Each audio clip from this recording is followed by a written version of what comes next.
Jason Baffrey, we are live, sir.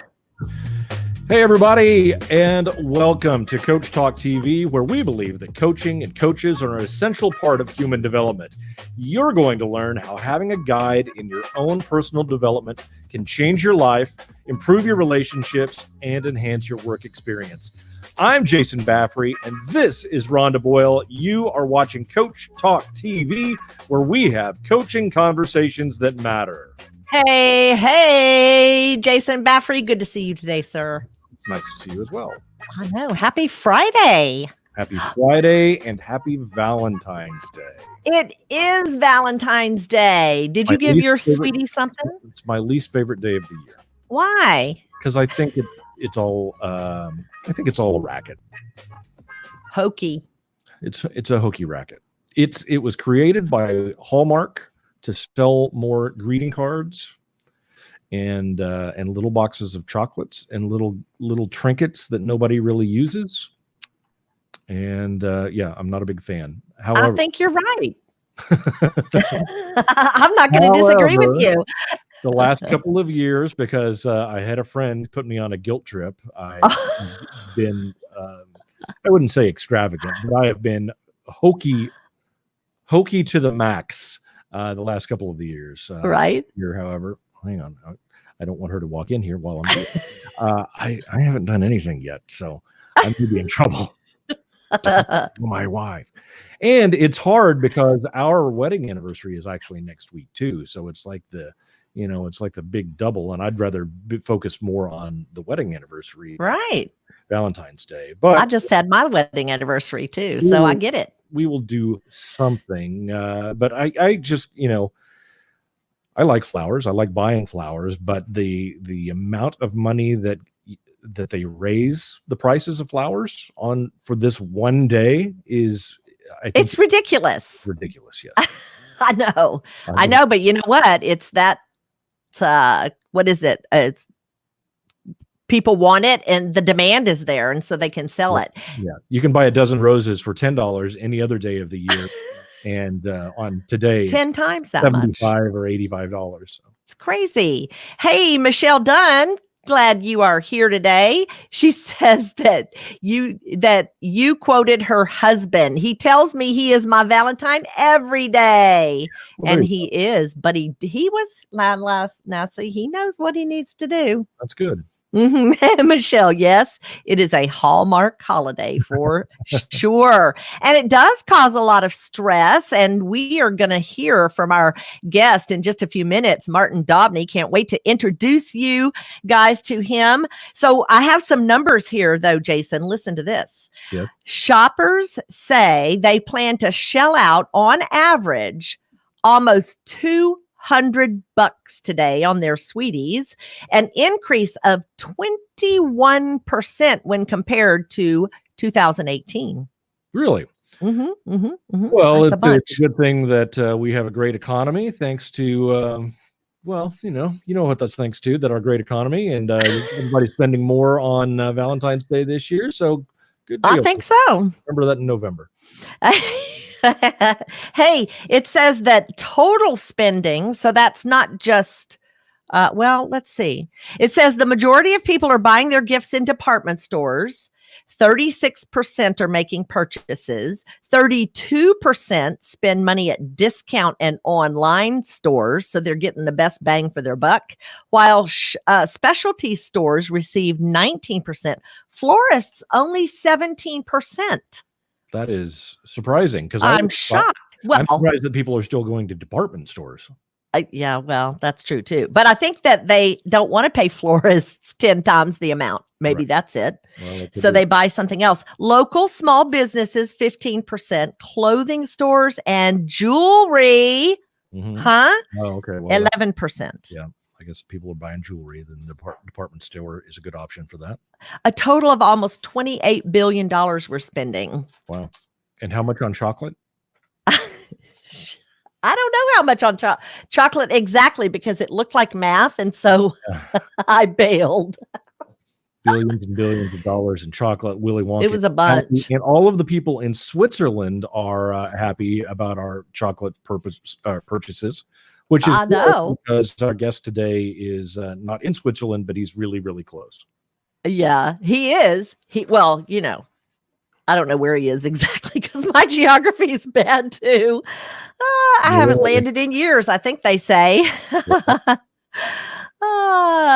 Thanks for joining us. Hey, you guys, if you want to join us here and be seen, and we'd love to see you, you just go to streamyard.com/Facebook, and Facebook will let us see you in comments, right? We can't get you on here, not video. Yeah. Yeah. So if we see we can see your name and who it is that are making comments, instead of just it being a Facebook user that we don't know who it is. That's right. And we are also on YouTube. Yeah. So you can find us over there, and tell them about the podcast. Yeah. Please go to our YouTube channel and subscribe and ring the bell to get notifications for when we do that. And also, if you miss the live video episode that we're doing right now, you can catch our podcast, and you can get that through Anchor FM, or you can go to Spotify or Google Podcasts or Overcast, or there are several other options. But if you go to Anchor FM and go to our channel there, just look up Coach Talk TV, and you can find all of our distribution channels for the audio podcast and go back and listen to us for all of the great information that you will hear from wonderful coaches from around the world. I know. Yes. And we have a bunch of them already loaded up, so you can go over and listen. There you go. So before we introduce our guest, yes, let's hear from our first sponsor. Let's do that. Are you still putting off your dream job? Have you ever wondered how to ask for that raise or promotion, but you're not exactly sure how? Maybe you're looking for a total career change, or you're looking to reinvent yourself after retirement. We have some great news. It is 2020, and it is going to be your year. It's not enough just to live. We deserve to thrive in all areas of our lives. And Coach Talk TV is all about connecting you to a coach that can get you to the next level of your journey. If you're looking for that great coach, we invite you to go to soar.com, where you can find coaches from a variety of disciplines, and they will help you in all areas of your life, or at least most of them. There you go. You can find me over there too. I put my link. So if you want to check it out, would love to see you over at SOAR. So let us introduce our guest today. He is amazing. I've known him for a couple of years now. Martin has spent a lifetime in various industries, including pharmaceutical, R&D, late stage development, and production and supply. And he became the global leader for communications and discovered StrengthsFinder 2.0. He wound up being reorganized, which forced him to reassess his next step. And he stepped into coaching and training, and now he runs his own company, coaching and training in large organizations. Martin, come on up and say hey. Hey, good evening. How are you? I say good evening because for me it is now 6:10 in the evening. I'm having to push back my gin and tonic. All right. Well, you didn't have to do that on our end. Yeah. I mean, Now tell everybody, Martin, where exactly you're located, because we alluded to Switzerland, but you're not exactly in Switzerland. That's true. The nearest city and where my Inspire coaching is registered is Basel in Switzerland. So that's in the northeast corner, very close to Germany and Switzerland on the River Rhine. Very lovely part of the world. But I live in France, just across the border, and like to do my shopping in Germany. All right. And that sounds very grand and wonderful and lovely. But to be honest, if you're in the middle of the United States between 3 different states, it's no different. Yeah. That's right. Well, we're glad that you took time out of your evening, and we know that you're probably busy with family, and I know you've got cats running around and everything for you to take care of. So we're glad that you could take some time in the evening over there and join us here this morning. Glad to have you. Yes. So help us understand what it is that gives you that buzz when you're working with with your coachees, when you're coaching, Yeah. and tells you kind of what's going on. Fill us in on that. Well, I love it when I can see the transformation happening before my eyes. How that works for me is just really observing the person and listening intently to what they're saying. A classic case, a client that came in because she was really, really stressed out, totally stressed out with her job, hated her manager. And as she spoke about it, she was really tense. The body was tense, the jaw was tense, the words came out, they were tense. There was so much pent up stress and tension in her body as she spoke. But through the coaching, and even just through talking about various things, reframing and so on, we all know the techniques, she started to shift in the chair in front of me. And I asked, so what's going on? She said, well, the pain in my back has lifted just by talking things through, just by shifting perception, just by reframing and stuff. So it's that instant, for me, it's an instant gratification. You can see the change in the person directly happening in front of you. This particular lady had another issue. And quite often I've seen time and time again, when someone comes for coaching, what they come in with is not where the problem is. It's something I picked up through neuro-linguistic programming about the root cause. So we found the root cause, and sometimes it comes out of the client's mouth without them even realizing they're saying it.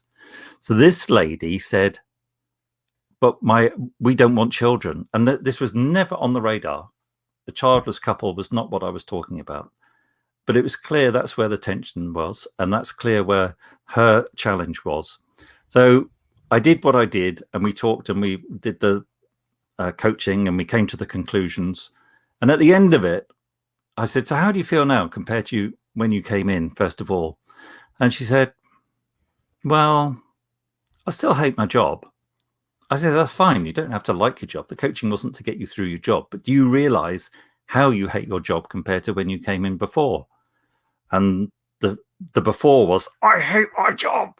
And now it's, well, I hate my job. So a completely different perspective on it. So her stresses had largely disappeared. She still had a little bit, working through a few things.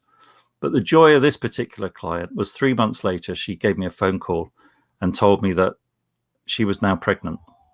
And it was something that was unexpected, but she and her husband were totally delighted about. So the perception of I don't want children was a false reality to her. It's causing a huge amount of stress in her body. And now I've met them and her husband and her baby since. And it's just a joy, absolute pleasure to have been part of that transformation. Isn't that amazing? And it happens really, honestly, doesn't it happen in every call you have? There is always some type of shift somewhere in that coaching relationship. Yeah. It's when it's something that happens in the eyes. For me, I watch and I look, and you can see there's a bing, and sometimes it's a big bing and it's like, oh my God, but sometimes it's a and you know the penny has dropped, something has shifted, and that perception is now changing, and the choices they make following that are going to be different. And when they have more choices, they have a better outcome.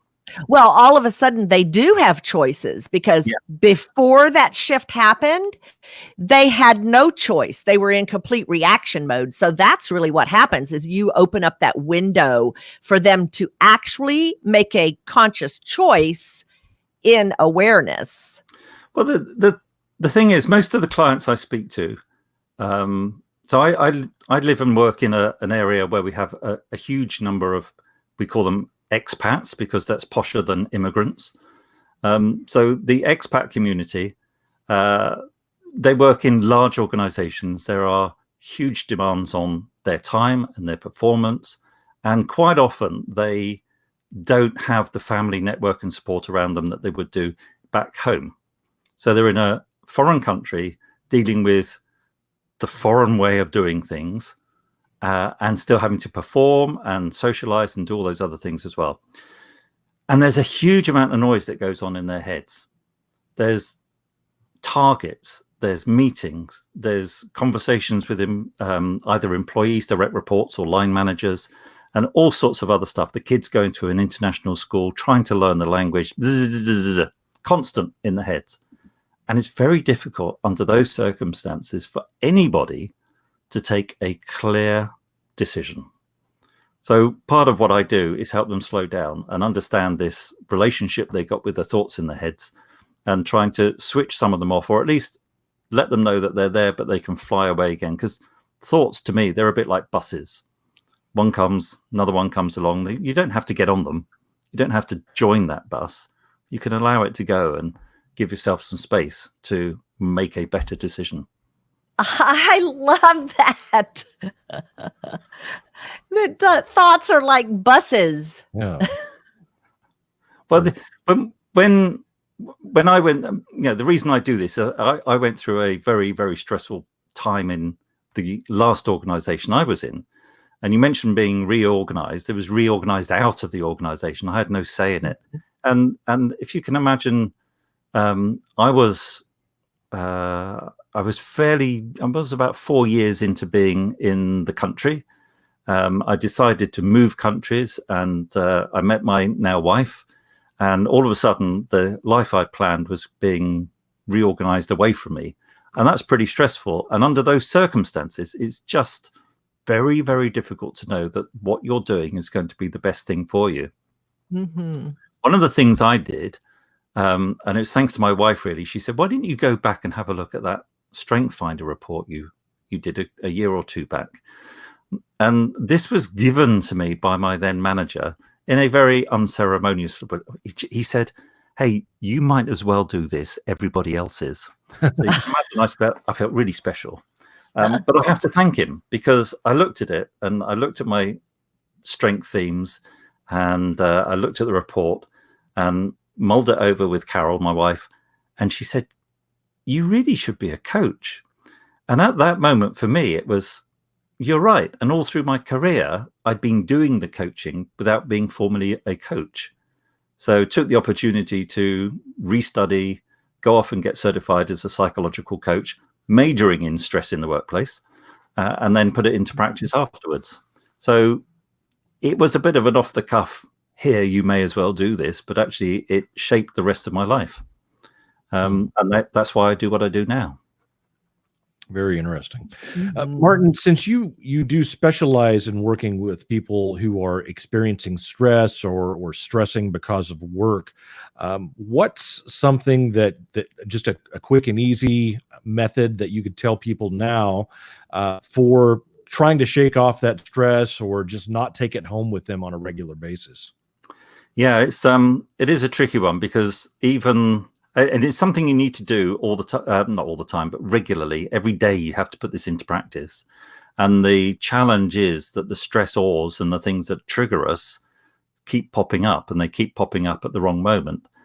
I've got a client who has a very tricky relationship with a colleague and has started to figure out where she is triggering her colleague and where her colleague is triggering her. Turns out her colleague is very, very similar to her ex-husband. So it becomes a bit of a problem for her.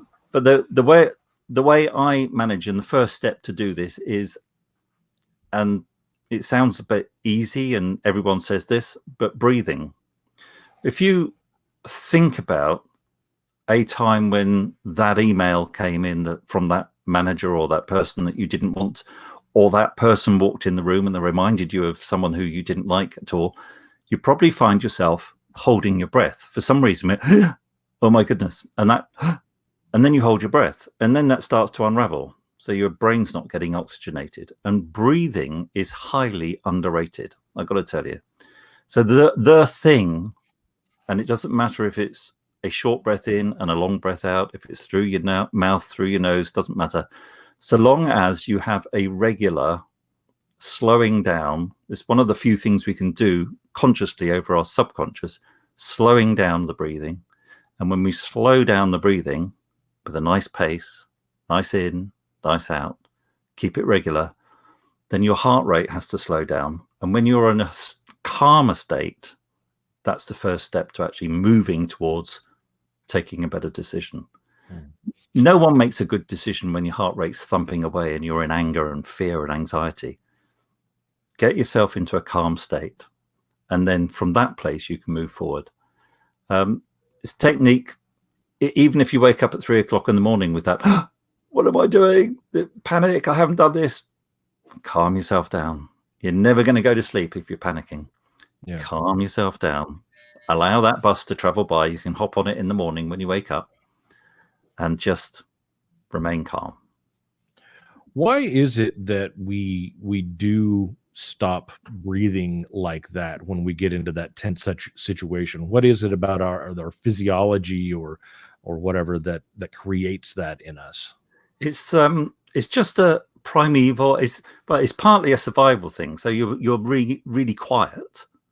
So imagine that you see that fabled saber-toothed tiger, which never really happened because we never existed together. But whoever it is, and you're really, really quiet. You hold your breath, so you can't be heard even breathing. And it's all down to survival. It's your amygdala, your primeval, primitive brain, the only part of the brain that's operating fully when you're born. Is just all about keeping you safe.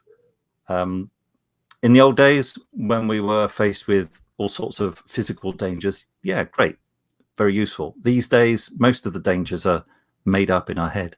That boss who looks like that horrible teacher from school isn't, but we associate it with it, and habitually we behave the same as we did to the horrible teacher at school. So it's part of the coaching is helping people recognize these patterns of behavior that they're running that they can stop.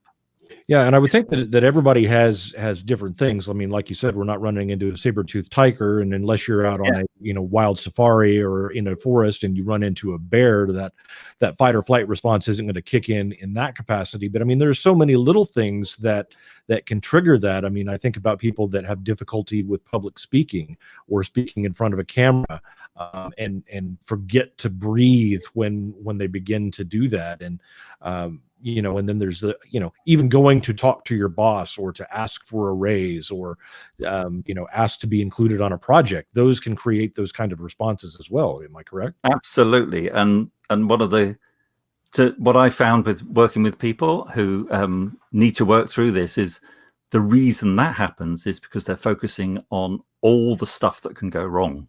Right. So when it comes to standing up and doing a talk, one of the clients that really prompted me to build my own program said to me, "Oh, don't worry, I'll just take a benzo." And I was just horrified. I mean, benzo? Oh yeah, benzodiazepine. Seriously? She said, yeah. And then it frightened me even more. She said, "We all do it." Oh my God. What is that? I don't even know what that is. Valium. Something like Valium. Oh. Yeah. Okay. So you cannot take a good decision with a muzzy head. And Valium and other derivatives, they cloud your judgment. They may keep you superficially calm, but it's not doing you any good. And we all have heard stories of people who have gone on benzodiazepine for anxiety, and 6 months later, they still have anxiety, and now they've got a addiction to benzodiazepine. So it really is not a good thing. So we worked through this and helped her understand that her anxieties, her fears, her amygdala kicking off and the stress response coming was down to her focusing on what she didn't want to happen. So she didn't want to not breathe on stage. She didn't want to trip on the top step. She didn't want to stand there looking foolish, not being able to answer questions. She wanted to do a good job. So we actually put people out beyond the end of that talk, whatever it is, that situation, and say, now just imagine you have completed a wonderful talk, a wonderful presentation. People are still clapping. Where's the anxiety? Of course, it's gone.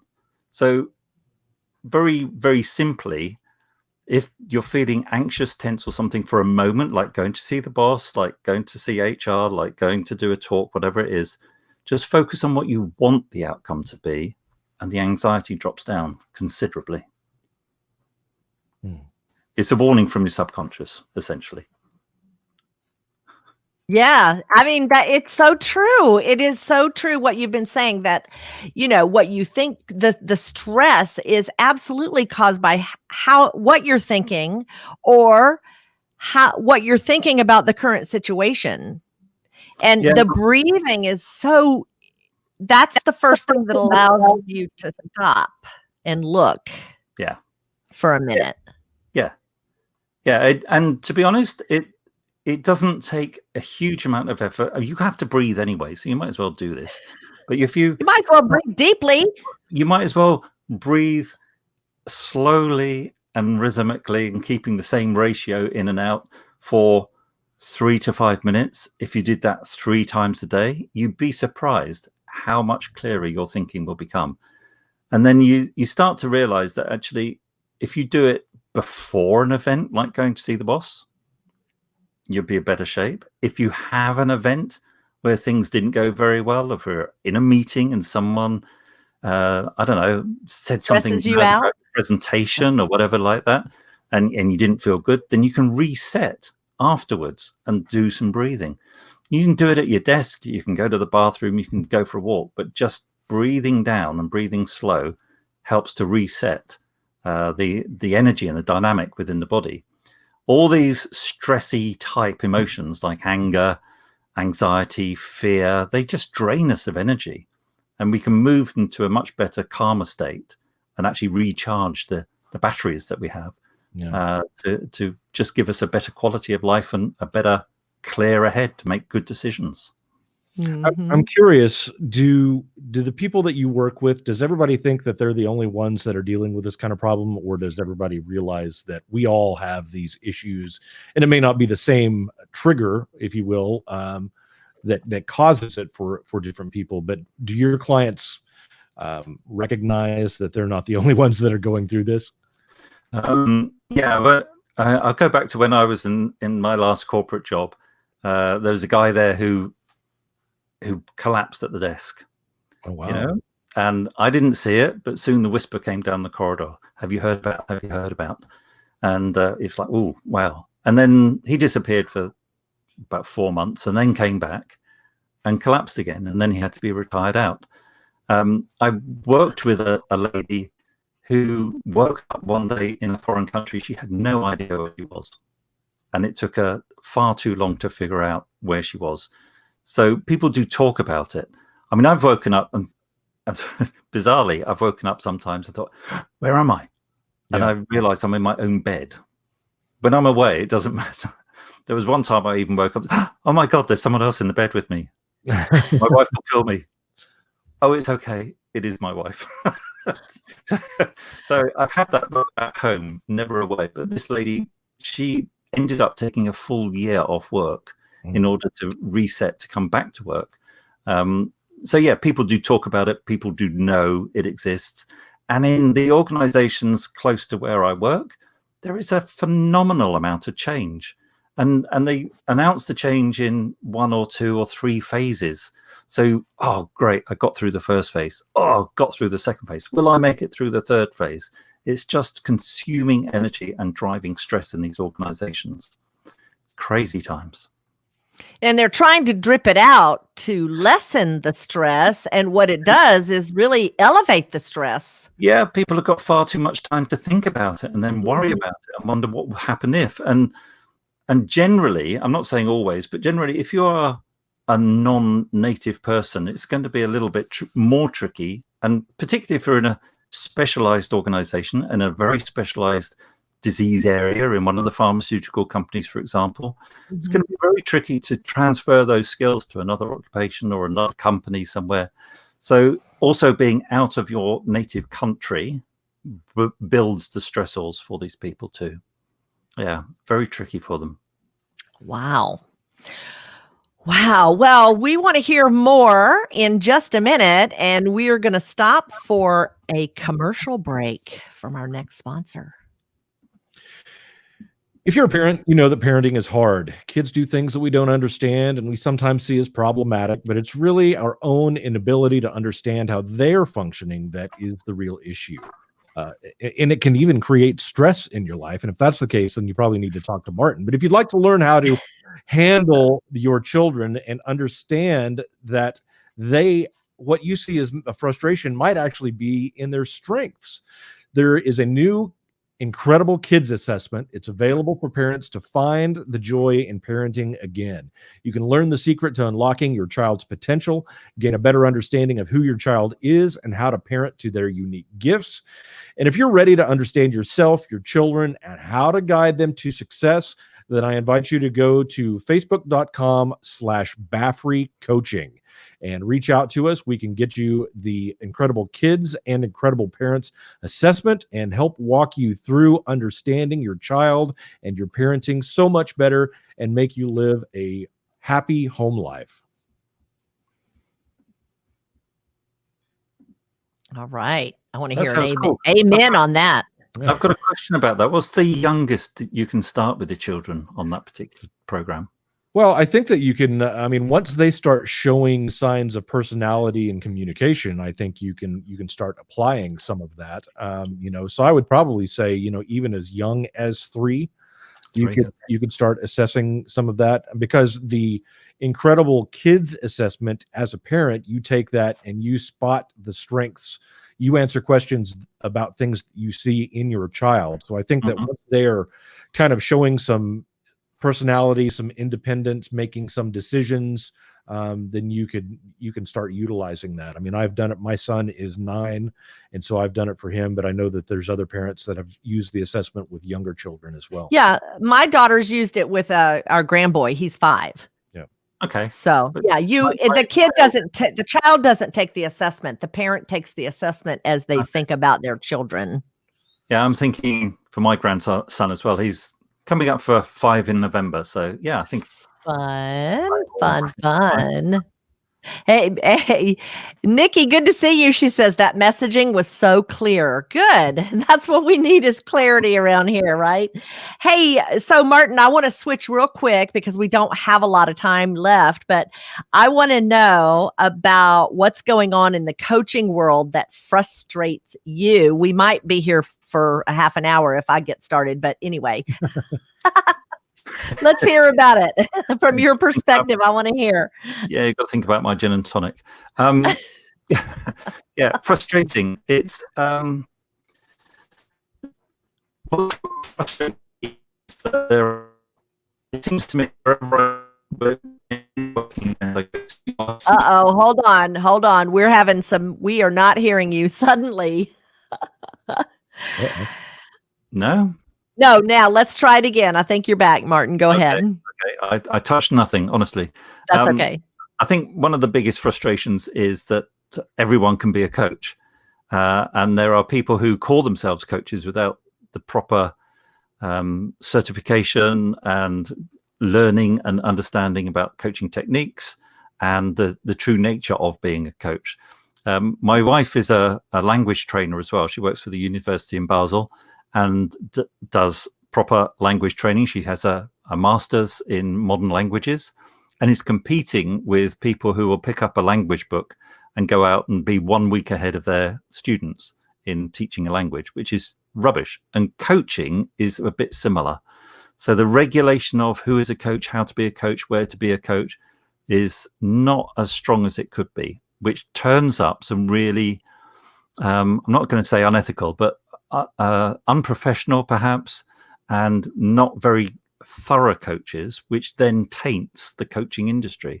So people like me who have gone through certification programs with many companies, Gallup included, have done the work, done the study, put it into practice, and still have this continuous learning program that goes with it, are competing with people who just think it's like having a chat with your mates. And there's a big difference. So that's one big frustration. And the other one is like the programs I run that for helping people build resilience and manage the stress in the workplace. Everywhere I go, I tell, if they ask and I tell them, what do I do? They go, wow, you must be run off your feet with the amount of stress in this city. It's just not the case, because here's the elephant. It's the elephant in the room. People know it's there, but people don't want to talk about it. And it's still a little bit of a taboo subject. So admit that you're stressed until it's too late. And then there's burnout, and then you go on burnout leave and so on and so forth.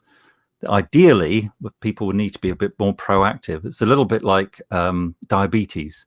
you have a pre-diabetic phase when you know things are going wrong. You go to the doctor and they say, hey, you're pre-diabetic, change this, change that, and the diabetes gets managed and moved away. Handling stress and stressful workplace is a program. It's kind of a life skill and needs to be taught before the stressors really kick in and do the damage. So that would be another frustration, I guess. Mm-hmm. I think that's great. I think there is still a lot of confusion about coaching and what coaching really where coaching can help. And there's some crossover too between coaching and consulting.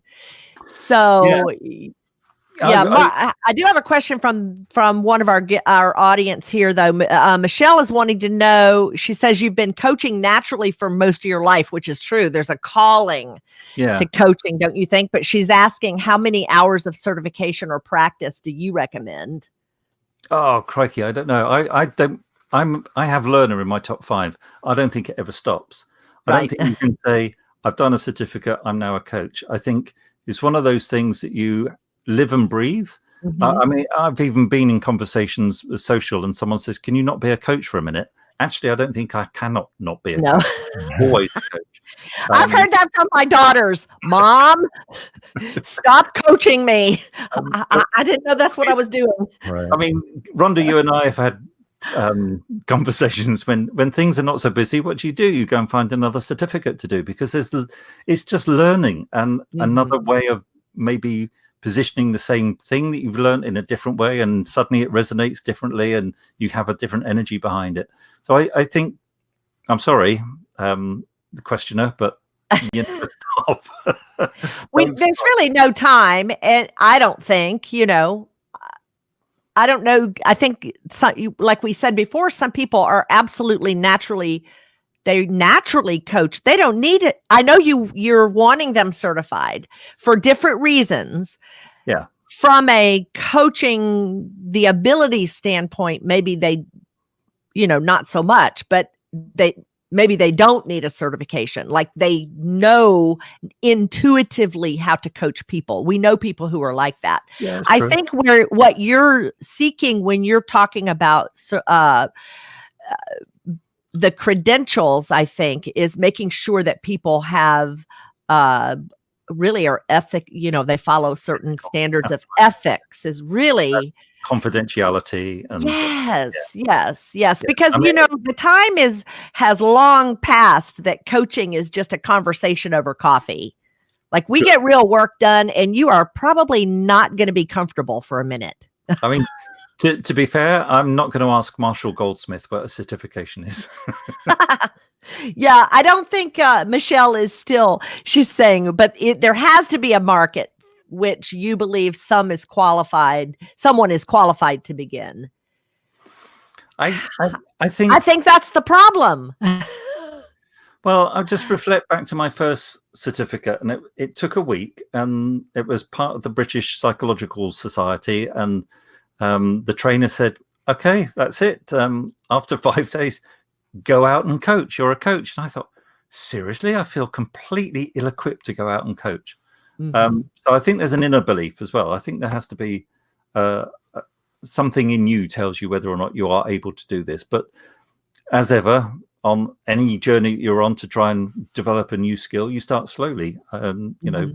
People don't change tires on a Formula One racing car in 0.2 of a second on the first attempt.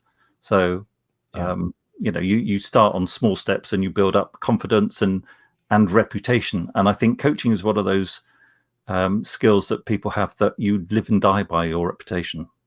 Well, and I know for me, I mean, I've been working with Rhonda for 5 years and started out with didn't understand anything about this and with no intention of actually becoming a coach.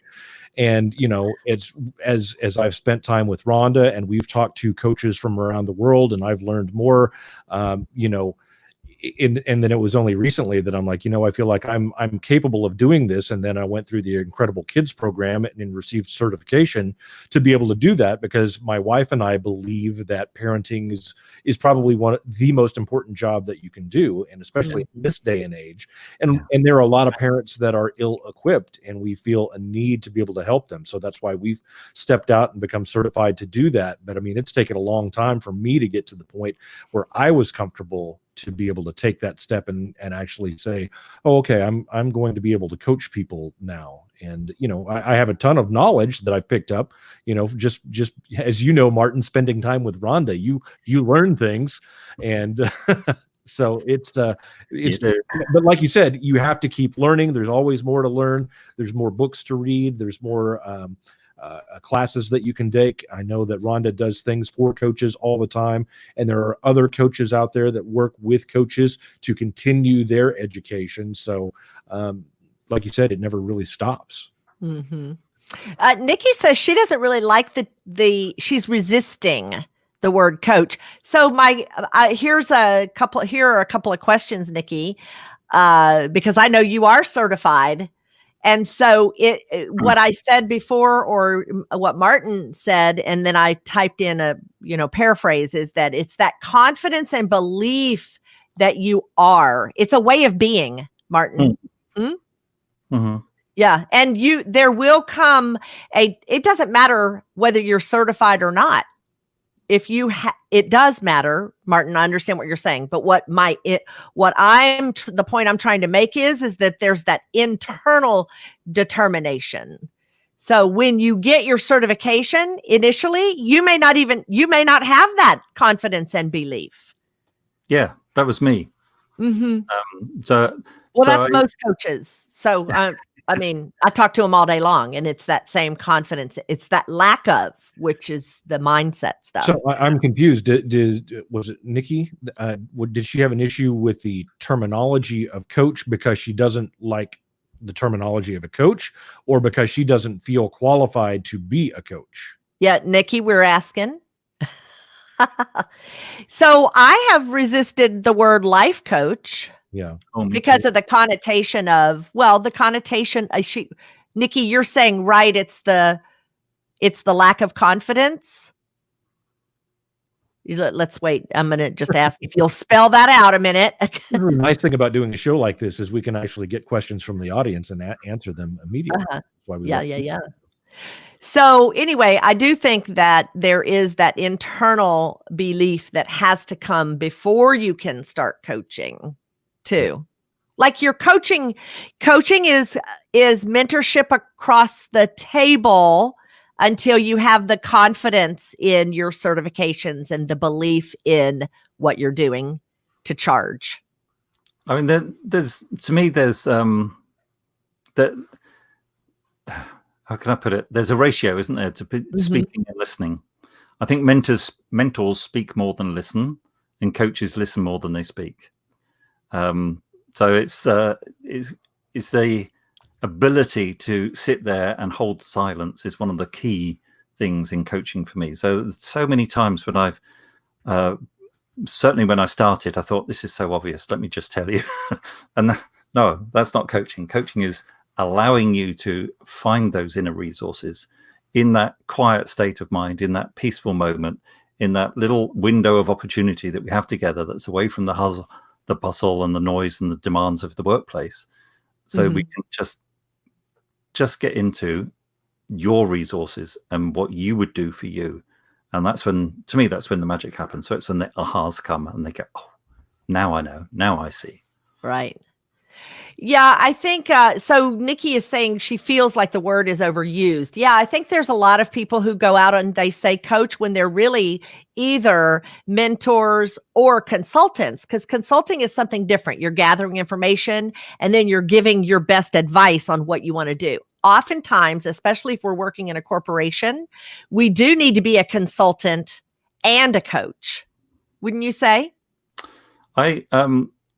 When people ask me the difference, I say a coach is someone who's going to work with you to help you. So if you were putting a chair together from IKEA, for example, you do a flat pack chair, and a teacher will show you the instructions and show you how to do it. And a mentor will use all their years of experience in putting chairs together and show you the best way, quickest way to putting that together. Right. And a coach will question you on how you would approach it and let you come up with your best ideas and resources to put it together by holding the silence. And a consultant will turn it into a table that you didn't know you wanted and charge you twice the price. Yes, I think that's probably true. So Michelle really loves what you said here, that mentors speak more than they listen and coaches listen more than they speak. Yes, and it's what you said before. That's a meme. So it is a meme. It is a meme. It's a meme. We get memes around here. I'll take a note of that. Yeah, I was saying here that this is where they hold that space for new possibilities. And it's that silence in allowing the person that you're working with to figure it out. Oftentimes we will give them a framework, or steps or a process. And that is often helpful, because if you can learn that process that they offer or that they teach you to process, then you start processing and you're doing it on your own.